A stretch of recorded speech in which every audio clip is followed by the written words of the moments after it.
Wàyẹ̀ wá wẹ́sẹ̀ wá ní kí wọ́n kó bẹ̀rẹ̀. Mama mi ò wá kí.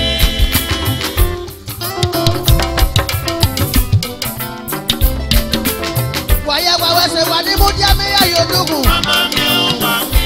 Wà wẹ́sẹ̀ wá bá wà wẹ́sẹ̀ mú dé o. Wà wẹ́sẹ̀ wá bọ̀ rẹ̀ lọ tẹ̀lé. Ìyá bàbá wa mú bàbá kẹ́wì yá o. Mama mi ò wá kí. Akobe ló ń dìbò.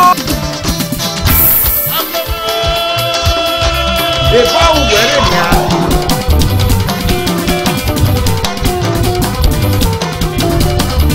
Akobe Mega Show Volume 1 and Volume 2.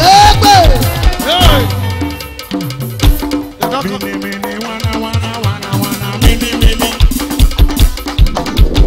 Ẹ̀dùn lẹ́wọ̀ ilé ìwádìí ó rà Akobe o.